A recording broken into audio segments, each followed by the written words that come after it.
It's gonna be a good one. It's gonna be a good one.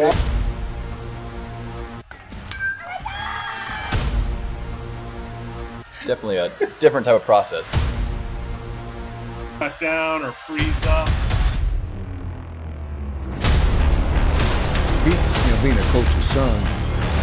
Jackson, of course, they keep retooling. One stone to face, a hit by pitch. Oh my goodness.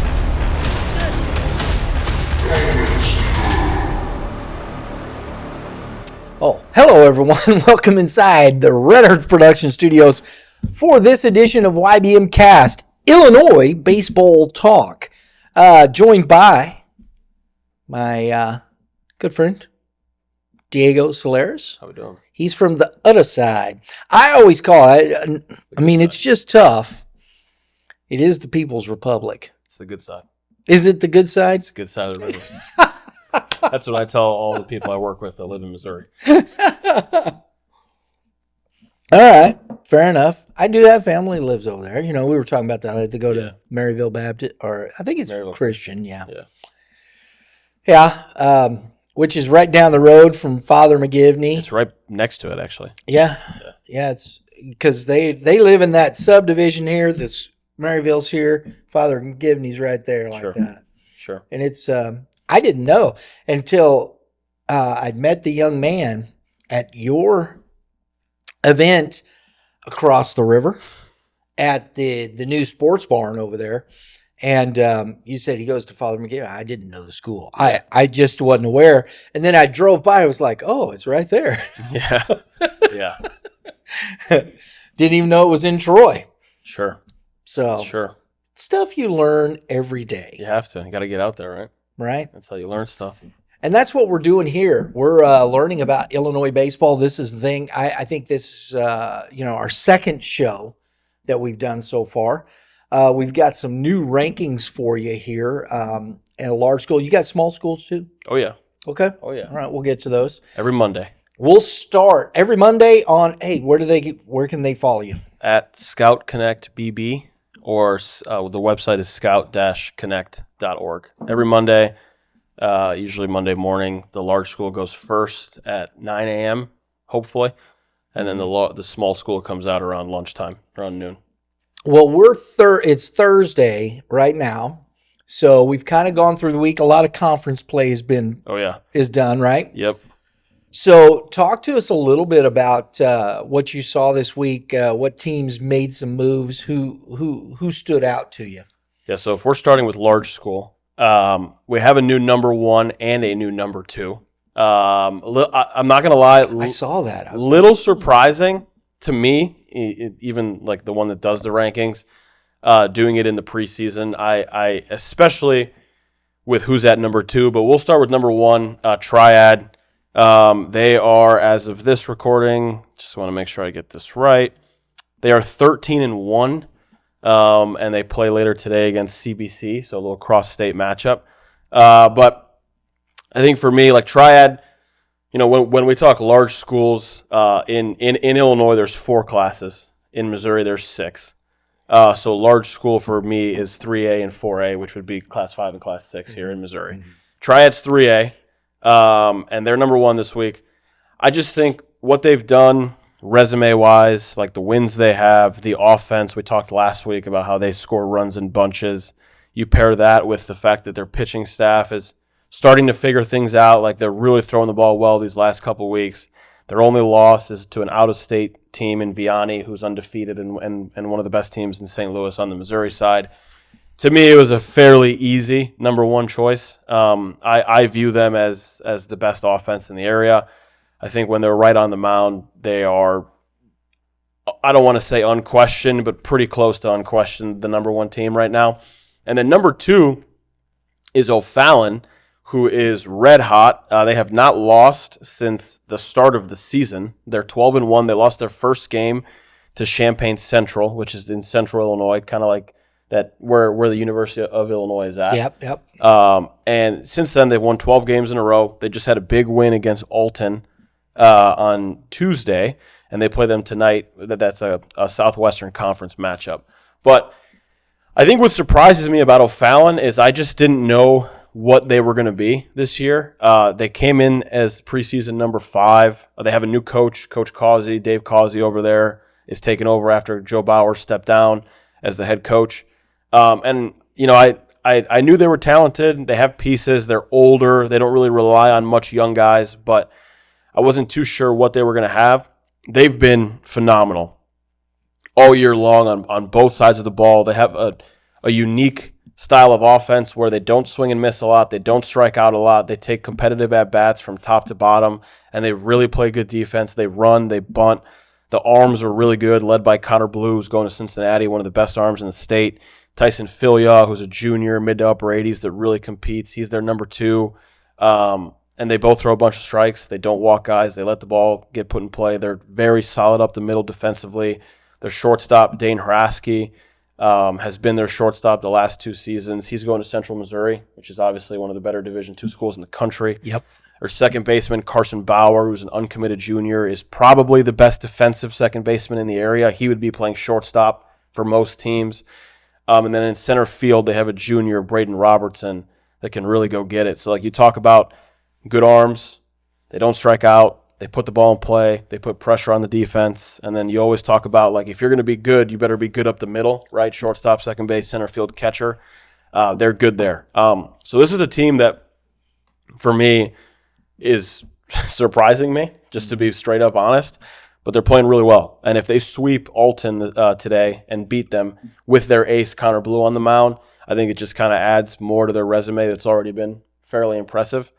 To me, like, the biggest surprise of the whole year is the fact that Edwardsville is at number 3, because, you know, for the last 5, 6, 7 years, that has been the cream of the crop in Illinois. Mm-hmm. I don't think it's an indictment on them because they're 7-6, so they have 6 losses on the year, but they just got back from Cary, North Carolina. We talked about last week how they were playing in the NHSI, which is the best tournament in the company, or in the country. They went 0-4 there, but they played 4 of the best teams literally in the United States. So, like, you can't really fault them for challenging themselves. 6 losses is a lot.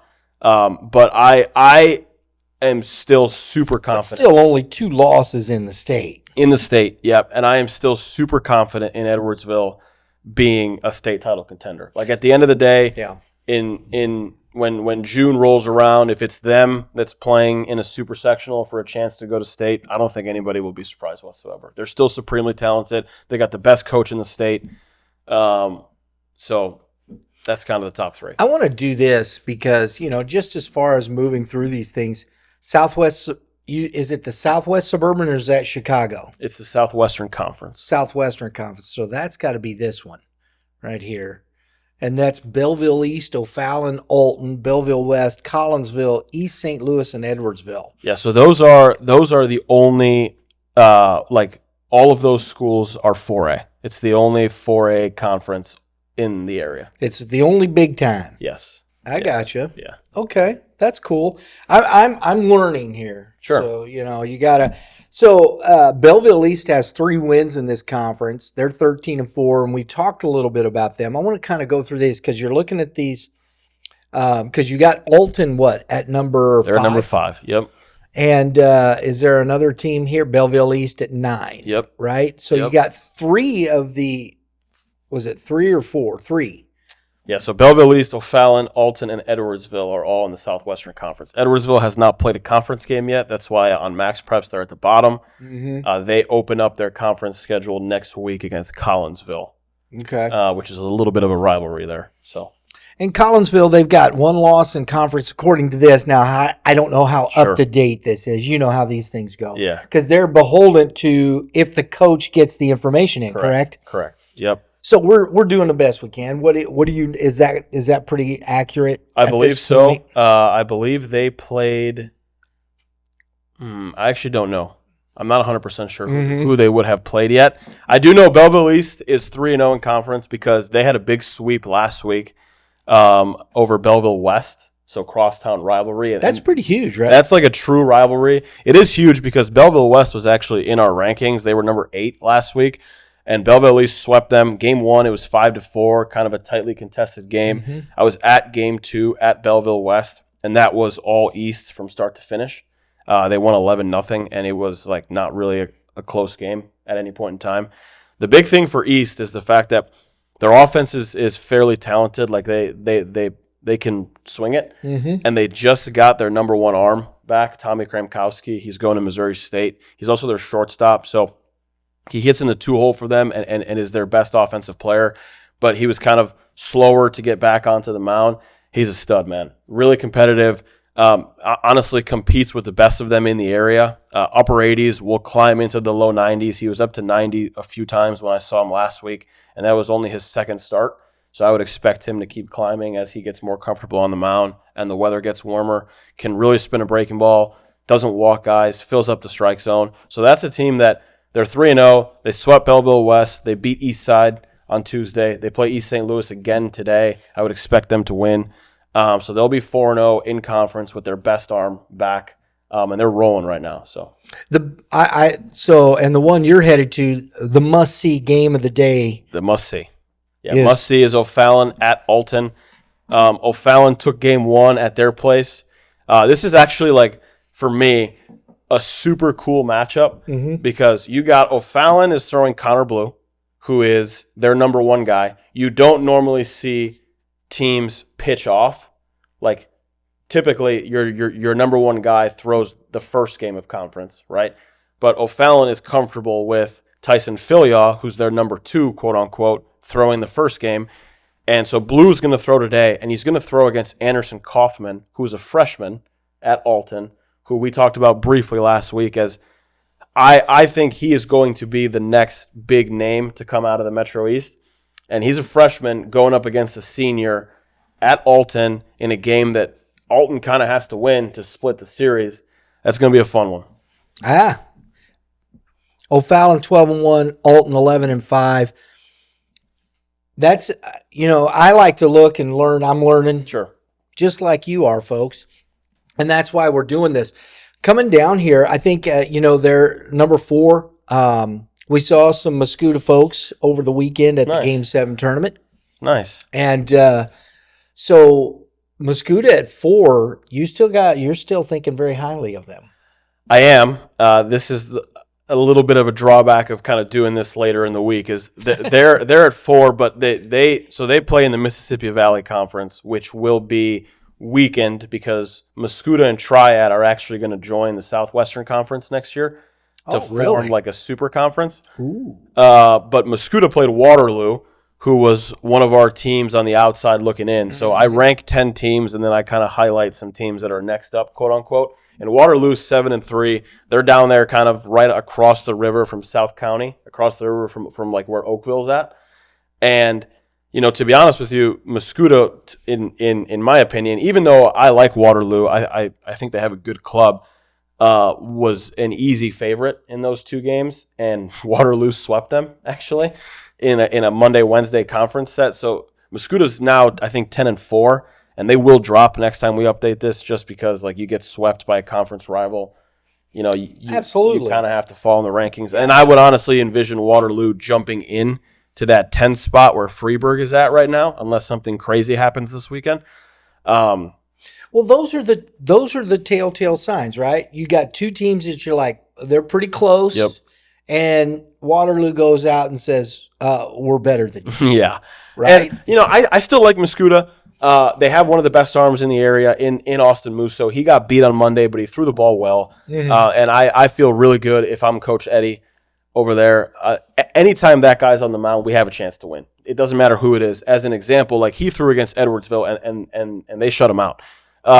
They need to figure some things out, past him on what that looks like. But when it's May and playoff time rolls around, I feel really good about Muscuda continuing to kind of further that run because they've made some deep runs the last 2 years. And it's all been on the back of basically Austin Musso taking us there. So, and you have to look at it. Here's Muscuda. They got swept by their, and you're talking about, Waterloo will probably be above it. But that doesn't mean they're like falling. And, my gosh, there's only 10 teams here anyway, folks. Sure. So it's not like they're fall. It's always fun. They fell out of the rankings. It's only 10 teams. It's only 10 teams. There's only so many 3A, 4A they didn't go that teams far. in Illinois. Yeah. In this part of the state, at least. They didn't go that far, so don't worry. They're not horrible. That's the way it works.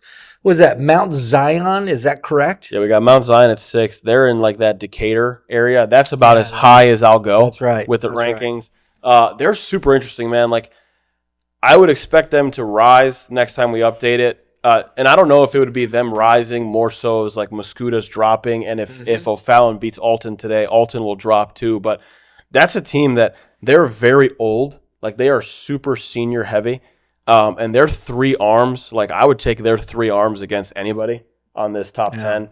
They have Sammy Driscoll, who's actually coming down to Lindenwood next year. He's a left-hander, upper 80s. Andrew Tay is upper 80s with a good breaking ball. He's going to Southeastern Iowa, which is one of the better junior colleges in the Midwest. And Jackson Byler is a mid to upper 80s arm that can spin a breaking ball going to Blackhawk Junior College. So 3 college arms taking the mound for them on any given day.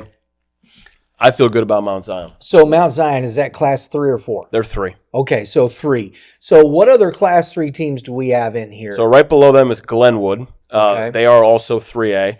And right below Glenwood is Rochester, who is also 3A. And Freeburg. Freeburg is kind of what we were talking about earlier, like large school, small school. Mm-hmm. If you went by enrollment, they would be a small school.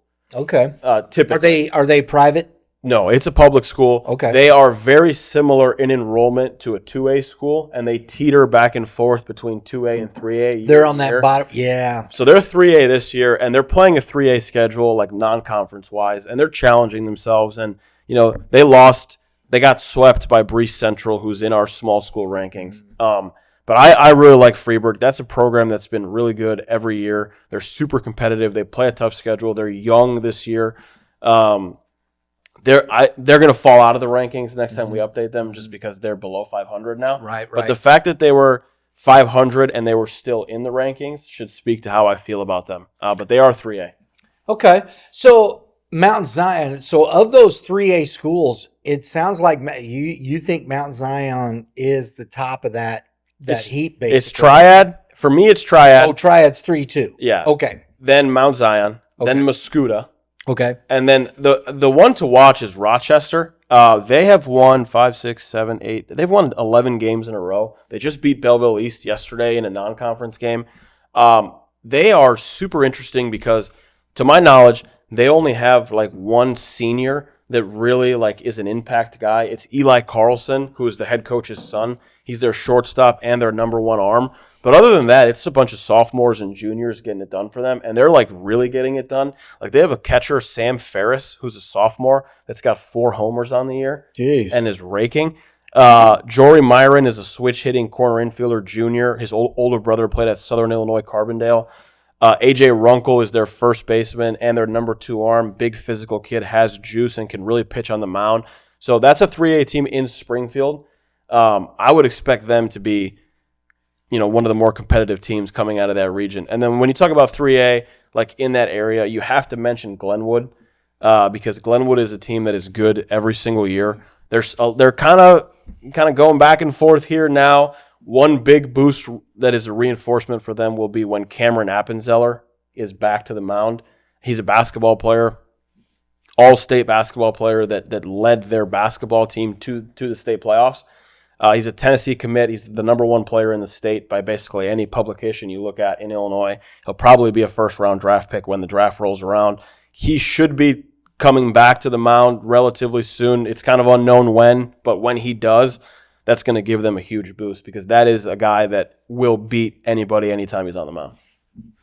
Drew, you got the small school rankings to put up there, sir? Oh, there they are. They're at the right bottom. on the bottom. Thanks, Drew. I don't have, I can't see that far, Drew. Honestly, I can't really see that far either. So who's that number 1 there? Father McGivney. Oh, of course. You could put that in Sharpie. You could put it in pen. I'm not even kidding. Like, they would have to lose. Like, this is no joke. And it's kind of chalk. They would have to go like winless in a week to not be number 1. I'm serious. Like, that's what it would take. I don't even have to think about it. That's the number 1 team until they go an entire week without winning a game. Now, this looks pretty similar to last week. There is, what is that? Was Roxana there last week? No, they are not. They're the only team. Now, the order is different from what it was last week. But teams-wise, Roxana is the only team that jumps in here for the first time. They're in kind of that Wood River Alton pocket. Yeah. A team that's impressed me, man. Like, to be honest with you, like when you think about baseball, you don't think about Roxana. It's a football town. Like their football team has had a ton of success the last couple of weeks or the last couple of years. But they're 12-3-1. They're getting it done. They just earned a conference split with Columbia, who's a team that I'm very high on, even though they're not in the rankings. Like they're 5-5 on the year, but Columbia back-to-back state appearances 2 years ago, back-to-back state runner-ups 2 years ago, actually at 2A, and they've played a tough schedule. Like I really like that Columbia club, and they split in conference. They have a good blend of seniors, but also like Roxana really relies on their junior class. Mason Crump is their starting catcher. He plays third base for them, and he's their number one arm. He can really pitch mid-80s, really good changeup from a righty, and can spin a breaking ball. Dalton Carricker is a football player, really athletic, can really run. He plays shortstop, but he's thrown the ball really well for them on the mound. He threw 6 innings yesterday of 1-run ball, and going into the week, he had like a 1.5 ERA, so that's obviously going to drop. And then the guy on the graphic there is Max Autry, who's a physical football player, all-conference linebacker. He's also a catcher. Looks like it. And has some juice. So that's a team to watch, man. Like, to be honest with you, going into the season, they weren't really on my radar. But you start the year 12-3-1. You have some good wins under your belt. You have a good arm. You have 2 good arms, and they're athletic, and they're old. Like, I'm keeping my eye on Roxana. There you go. I like that. That's the formula. And folks, when, because Diego and I were talking about this before we started the show, because rankings are very subjective, and honestly, you miss. On this last rankings that I put out, I'm going through them, doing my research. I'm sitting there, and I was like, wow, Chillicothe, Class 4 school. Sure. I know where Chillicothe is, but I hadn't looked at it, whatnot. They were 11-1, and I saw it because we were going through teams and game. I was going through games. They were getting ready to play Moberly, who we have at number 3 in our rankings, at 11-2, and I'm like, oh, this is a big game. It's a big game, but before I said anything, I said I want to go see who Chillicothe's been playing, and all of a sudden they're beating good teams, top 10 teams. Yeah. In Class 5 and 4. Yeah. And I was like, oh, well, I missed that. Yeah. So, and people go, oh, and here all of a sudden Chillicothe is at number 7 in the rankings. And people are like, where'd they come from? I missed it. Sure. You miss it. There's a lot of teams out there. And it's tough. Like like what you said, this is all just one person's opinion. Yeah. Like it's not, you know what I mean? But like it's tough because at the end of the day, it is high school baseball. Like even ranking college baseball teams and power ranking major league baseball teams is hard because it's the nature of the sport, right? Like I think you guys had Coach McGee on your Monday show. Yes. And he had said something about like how in basketball and in football, usually like the best team wins, right? Like if the Patriots, when Tom Brady was there, are playing the Browns when they were going 0-16, like the Patriots are 17, 18 point favorites, right? But then if the White Sox play the Dodgers and the guy on the mound for the White Sox is good, like they could very easily win that game, if not win a series. So it's really hard, like the nature of the sport. But then now you factor in that you're ranking teams that are made up of 15, 16, 17, and 18-year-old kids. Yep. That are, maybe they didn't sleep well the night before, or the girlfriend dumped them or something. You know what I mean? Like you don't know what's going on. Like my Fortnite game is exactly the trash. Exactly. So. It's so tough, and that's why there's so much movement every single week. And even our list here, like, it's the same group of teams, but we have some pretty significant movement here. Like, I had St. Anthony at number 2 because they were to me the second best 1A, 2A team within like the area that we cover, and they're down at 4, and they've lost 2 games to start this week. And it's not because like I don't like. On Monday, I watched them play on Monday against Waltonville, which is a very, very small school in kind of that Carbondale area. Mm-hmm. And they ran up against Brandon Menser, who's one of the best arms in the state at a small school, going to Cincinnati, and he was 88-92 with a really good breaking ball, punched out 12 guys, gave up one hit, and the only hit he gave up was a flare single to center field that the center fielder 100% should have caught. He fell down coming in to get it. So it's like how much do you fault a team like that for running up against literally one of the best players in the whole state? And then yesterday, they go down to Marion, which is a 3A school, who is always good, and they lost 5-4 in extra innings. So they're like challenging themselves. If they wanted to, they could just play their conference games and beat up on the 1A, 2A teams in their area. But they have to fall because they're losing games. So at number 2, we got Sacred Heart-Griffin, who to me, like they lost their only losses going into the week was to Hersey, who's a 4A team out of Chicago, who is ranked by most other publications, and Edwardsville. Right? Other than that, they beat everybody. Well, they turn around and they lose last night to Normal U High, which is in Bloomington, which is a private school, and one of the better 2A teams in the state. Right? 3-2. Close game. Teutopolis, to me, is the one that is super impressive. And, we talked about last week, the wooden shoes, one of the best. I know. That's what I was getting ready to say. Just put them in the rankings for the wooden shoes. They haven't lost since March 21st. They're always good. There's a ton of history behind the program. They teeter between 1A and 2A usually every year. And they're rolling right now. They're 13-1 on the season. They're going to play Sacred Heart-Griffin this weekend on Saturday, weather permitting. Right. And to me, like whoever wins that game is going to take the number 2 spot. That's a dandy, huh? It's going to be a really good game. Those are must-see games. Must-see game. Teutopolis doesn't play in a conference, to my knowledge. Like, they're independent. So they schedule all these tough schools non-conference. Right. So they're going to throw their number 1 guy on Saturday. Austin Voorhees is going to Lindenwood. Was up to 91 his last start. And I'll be curious to see what Sacred Heart-Griffin rolls out on Saturday because their best guy threw yesterday in a conference game. But their number 2, Will Pennell, is a junior, mid-80s, with a good changeup and can spin a breaking ball and throw strikes. So that should be a powerhouse, small school matchup with 2 good arms on the mound. That's where I'll be on Saturday if the weather holds off.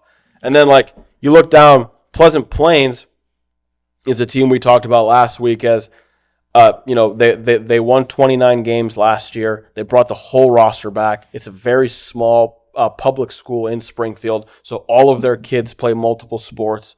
They dropped in the rankings because they dropped 2 games on Saturday last week, but I still like that team a lot. Nashville is undefeated. Now, when you talk about, maybe not playing the toughest of schedules, they're 14-0. To be honest with you, they haven't really played very many close games. They're kind of rolling through everybody they play, and not to their fault because what's in their area and what's in their conference is not, the most talent rich. I gotta, and there's a great point because, here you got a small public school, right? Nashville. And what ends up happening, I think, and this is just from conversations from ADs, you may want to challenge yourself and play, but you don't have the money to travel. You can't. Right? Yeah, and,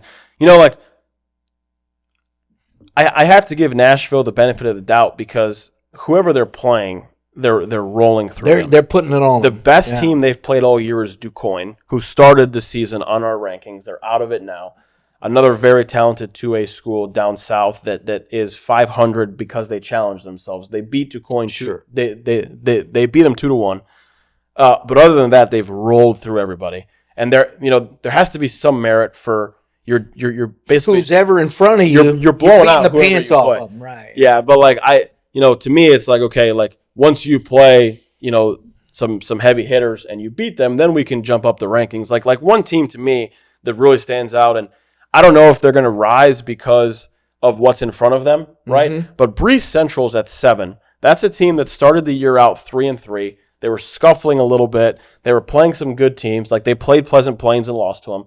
They played St. Joseph Ogden, who's is probably one of the top 3 2A teams in the whole state. They're outside of what I cover, because they're in kind of by U of I in that Champaign area. But they played them tough. They lost to them. But since then, they've rebounded fairly nicely. They're 10-4.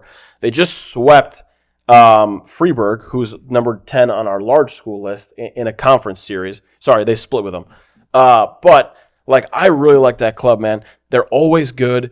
They play to their strengths. Their 2 top arms throw a ton of strikes. They don't have like crazy overpowering stuff, but they fill the strike zone up. They don't walk guys. They play good defense. They bunt. They run. They take the extra base. They have one really good hitter, Benny Lehman, who's a senior, left-handed bat, hit over 400 for them last year. He's tearing it up this year too in his senior season. But like, you always have to watch out for Breeze Central in kind of that Clinton County 2A area as a team to make a run, into sectionals and into super sectionals, because they're always good and they have an identity. They play their brand of baseball. So I could see them rising up this list depending on how the rest of the week shakes up. I know like the weather doesn't look great for Saturday, but yeah, well, you never know. Exactly. Never know. Exactly. We'll see what gives. But I'm interested. I wanna ask you this question as we finish up the show, because I think this is, getting to know what's going on more in Illinois and understanding all those things. The playoff system is a little bit different in Illinois. And then, we see conferences. You're saying, who is it that's coming over to make Triad and Muscuda are leaving the Mississippi Valley Conference, and they're going to join the Southwestern Conference and kind of form like a super. So there's what is there, 6 or 8 teams already There's in there? 8, and it'll be 10. So 10. That starts getting you up the line. So when you're looking at that, and you start talking about how important is conference play on the other side of the river? It's important because all those teams are in your regional. Okay. So like that makes sense. Like for example, last year, right? This is how Illinois works is you have regionals, you have sectionals, you have super sectionals, and then you have state. Okay. Right? And the regional, it's what we call a subsectional. So there's 2 regionals in each subsectional. And then the winners of those regionals then move on to play in the sectional, right? So like last year, Edwardsville, Collinsville, Belleville East, and O'Fallon were in one regional, right? Okay. And then that's at 4A. And then in the next regional, I believe it was Alton, Belleville West, East St. Louis, or Granite City, one of those 2. And then Quincy, which is up there. Oh, yeah. But Quincy has to come down because they're the only 4A team in their area, right? So they have to come down and play. So those 8 teams get seeded, and then they get put into regionals. And Edwardsville, which I know was kind of an issue, they got the short end of the stick because I don't know how this worked out, but they were the number 1 seed.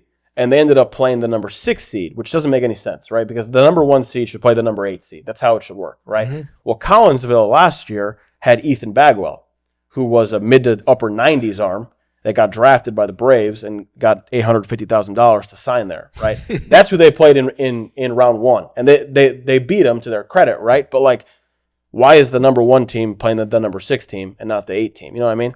So Edwardsville won their regional. I believe Alton won their regional. And then because they're in the same subsectional, they play in the sectional semifinal. Okay. And then the winner of that game plays the winner of another sectional in another part of the state, which I believe how it matches up down here is the central part, so Normal, like the Bloomington area. So Edwardsville typically plays Normal Community, which is a big high school in Bloomington, and they play in the sectional championship. And the winner of that then goes to the super sectional, which in Missouri you would call a quarterfinal. Right. And then the winner of that goes to the Final Four. Okay. So it's all single elimination in it. It's all single elimination. Yeah. Yeah. So basically, to make it to state, you have to win 2 regional games, 2 sectional games, and a super sectional game. So 5 games. To win a state title, you have to win 7. Do they ever think about, they just changed that on the Missouri side in the quarterfinals. Yep. I still wish the districts would go to a double elimination. Yeah. I don't think like a kind of a World Series double elimination type of thing. I would prefer that. I think that's more like in this. That's real baseball. In this sport, how much variance it is. Like, I mean, you could just run into it. Like, for example, 2 years ago, Plainfield East, a Chicago school, Chicago area school, they went into the playoffs under 500. Okay. But they won the state title at 4A because they had 2 arms. Yeah. They had a kid going to Florida State, and they had a kid going to Central Michigan, who's now at Cincinnati. And they just rode two arms the whole way through. And, like, it's, okay, like, it doesn't matter who you are. If you run into a guy on the mound and he shuts you down, like, you're done. And it happens. Last year, Crystal Lake Central, 3A school, under 500 going into the playoffs, if not right above 500, like teetering on that list, they won the state title. They just rode two guys the whole way through. And that's where I think, and getting away from that in high school baseball, I think you have to. I don't think on a whole level. I think you have to. I don't think Illinois will, just because, like, the way the playoffs are set up, it's like you play your regional games, Friday, Saturday, and then the sectional semis Wednesday. So the Friday guy can throw Wednesday. Jeez. And the sectional title game is Saturday, so the Saturday guy can throw Saturday. The only time you have to kind of pitch off of your two guys is if you win your sectional. It's always on Saturday, unless there's some weather coming and they bump it up.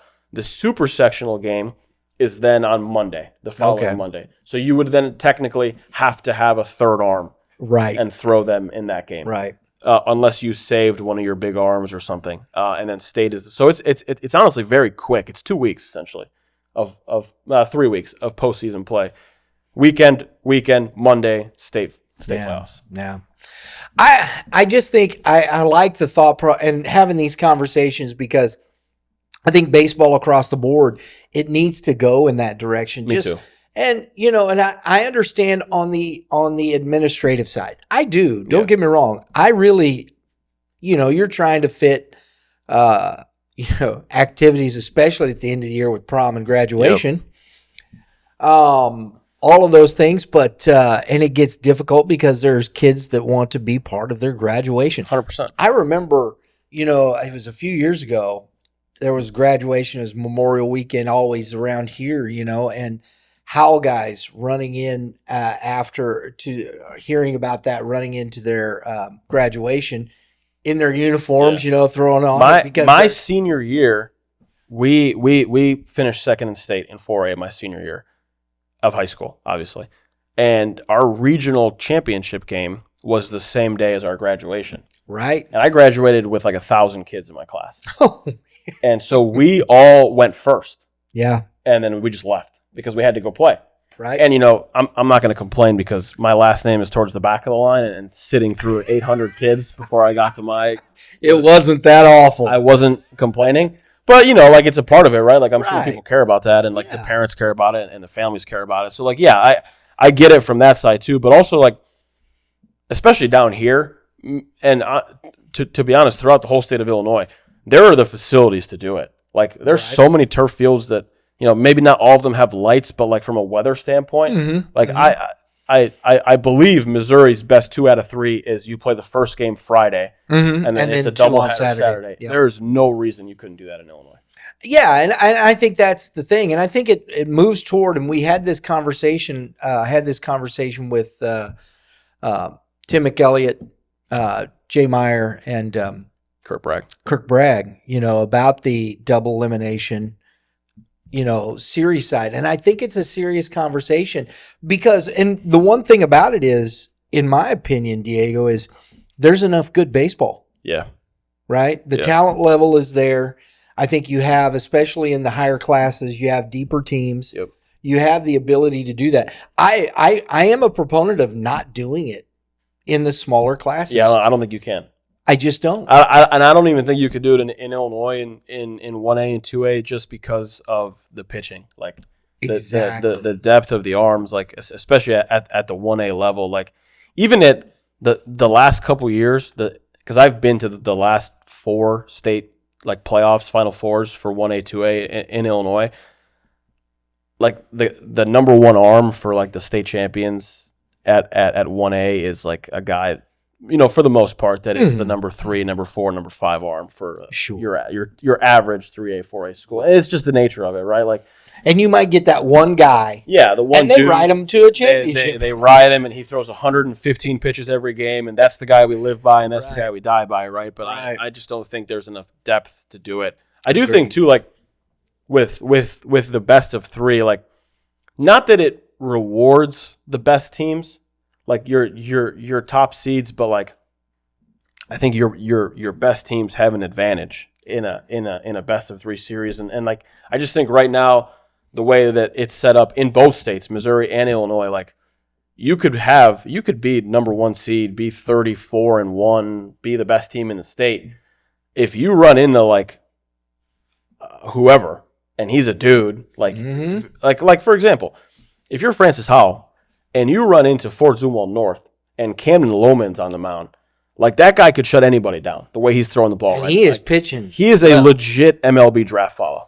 Like there are a lot of people that are going in to see him every time he throws. Yeah. Like that's a guy that on a team that, maybe not may not have the best record. Right. Runs into it, but now you start talking like 2 of 3, like okay, now we have something different. You know what I mean? Yes. And here's the other thing though. Here's to your point.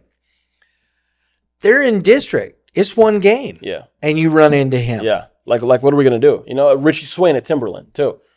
Power arm, low 90s. That guy runs it. You catch him on a great day, and like now they have a number 2, Parker Sansone, who's a sophomore that is really good. Yes. But you get the point. Like you run into a power arm, it can get a little tough. And it's the same way on the Illinois. That's where my point goes to. You have these guys, you run into the wrong guy and he's filling it up. Yeah. You're in trouble. Yeah. Yeah. And you scratch a run. Yeah, that's what you have to do. That's how Edwardsville beat Collinsville last year. Bagwell, again, power arm, mid to upper 90s, like not mid to upper 80s, mid to upper 90s with a hammer breaking ball. I believe they won 2-1, and it was a bunt or a wild pitch and a ground ball to the right side. That's how they scored their runs that game to beat him. That's baseball, baby. Yeah. And that's high-level baseball because regardless of what we'd like to think, we see the big scores and stuff during the season and whatnot. You get into playoffs, you get into those arms and those people in those situations. All of a sudden, runs are at a premium. Yeah, you got to bunker down a little bit. Yeah, you ain't kidding, man. Yeah. You ain't kidding. Well, we're learning more. You got all kinds of conferences here. It's a big state. And that's the other, the other thing that I think is interesting is learning more about that and seeing what teams are in which conference. And are they in the same district, or it is district still, right? Or regionals? Yeah, regionals. Regionals. Yeah. So it's a matter. So like you were saying, that Southwestern Conference. They all play each other in the playoffs. So I think I think that's the way you have to set up conferences. I think so too, because one, like, to be honest with you, like, why would I care about my conference?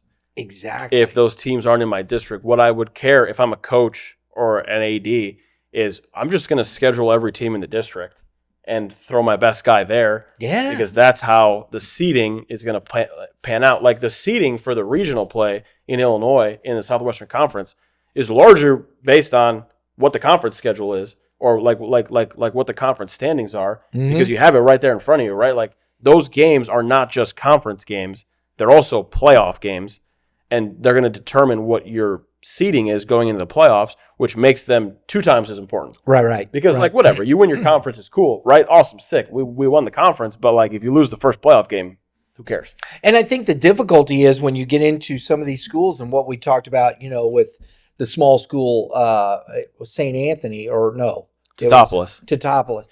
You've got, how much can you travel? Yep. To play a schedule outside of, that is actually in your regional or something of that nature in your region to where you're seeding.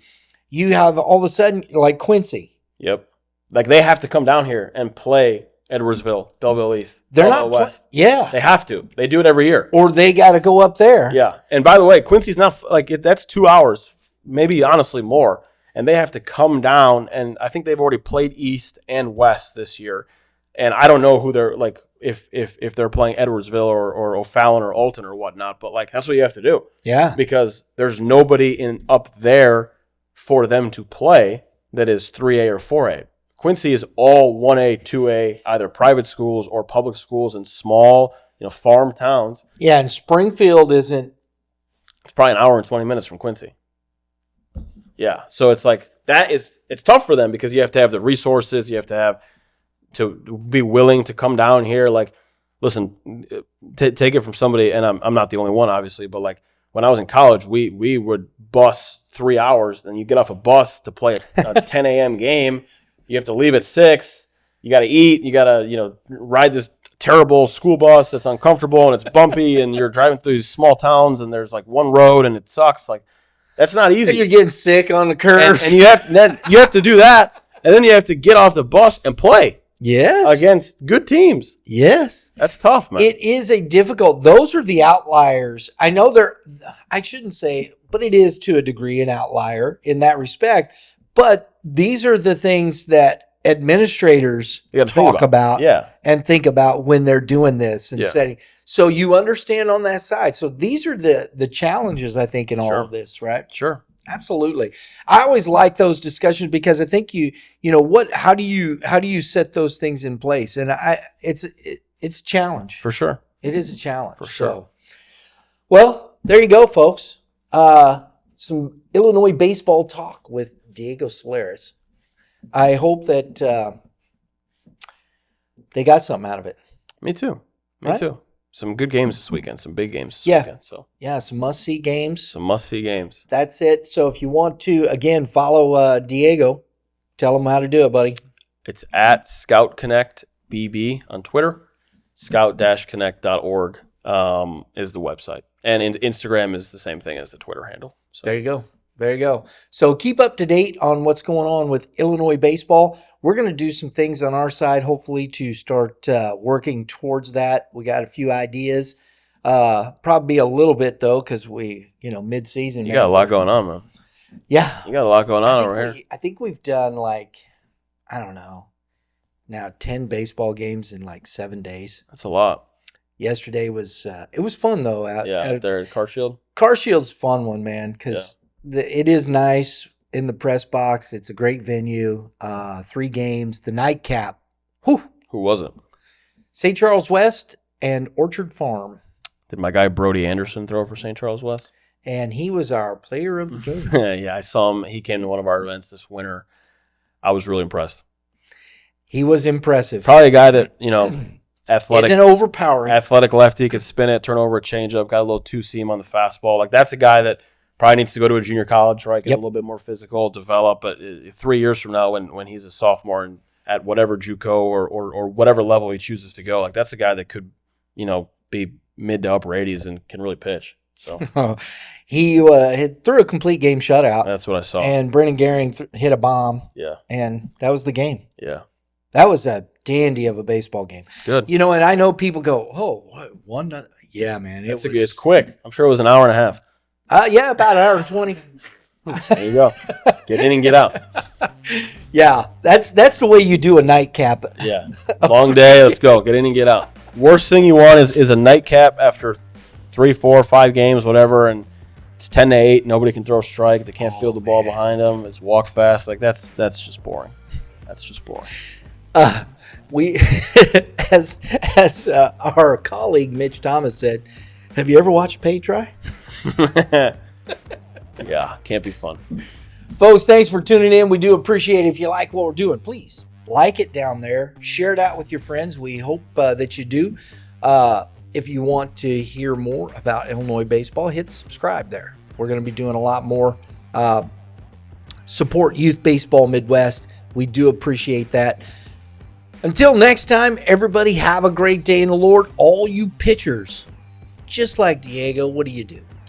I probably didn't throw enough strikes when I was playing, but throw strikes. If you look at my college ERA, that's probably why. I like the honesty, man. I like the honesty. I'm transparent. All you hitters, hit them where they ain't. We'll see y'all next time.